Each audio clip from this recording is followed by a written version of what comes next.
आप सभी को मेरा नमस्कार। आज बात करेंगे जो सुपर स्पेशलिस्ट डॉक्टर बनते हैं, जैसे कि न्यूरोलॉजिस्ट हो गए, कार्डियोलॉजिस्ट हो गए, कार्डियोथोरेसिक सर्जन हो गए, न्यूरो सर्जन हो गए, वो कैसे बनते हैं। तो सबसे पहले आपको 12 तो बायोलॉजी से करना पड़ेगा। उसके बाद आपको नीट यूजी करके एग्जाम देना पड़ेगा। नीट यूजी में जब आपका अच्छा रैंक आएगा तो आप किसी कॉलेज से एमबीबीएस कीजिएगा। एमबीबीएस करने में लगभग आपको 5.5 साल 6 साल लग जाएगा, अगर सेशन लेटर वगैरह हुआ तो।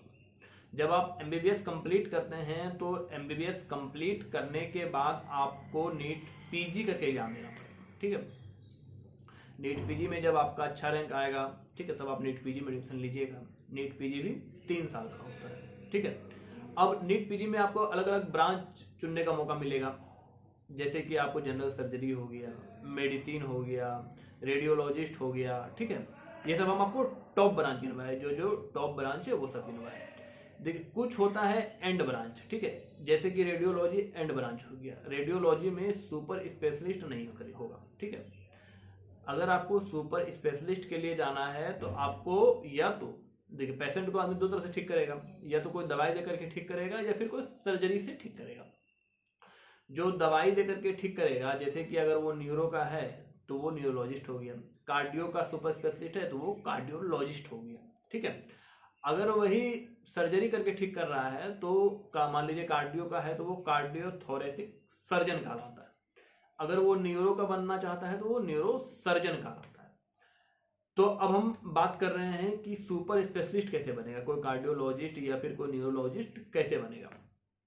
तो आपको नीट पीजी में या तो आपको जनरल सर्जरी करना पड़ेगा या मेडिसिन करना पड़ेगा। यही दो ब्रांच है जो आगे जाकर के सुपर स्पेशलिस्ट के लिए दरवाजा खुलता है। बाकी सारा जो ब्रांच वो एंड ब्रांच है।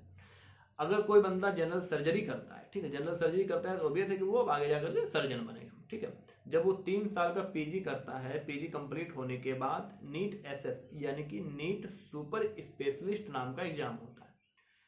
आपको उसको पास करना होता है। इवन पास में आपको अच्छा रैंक लाना होता है। उसके बाद आपको या तो अगर आप इंटरेस्टेड हैं, अगर आप बहुत अच्छा नंबर आया है तो आप न्यूरो से भी सर्जरी कर सकते हैं या फिर कार्डियोथोरेसिक सर्जरी कर सकते हैं।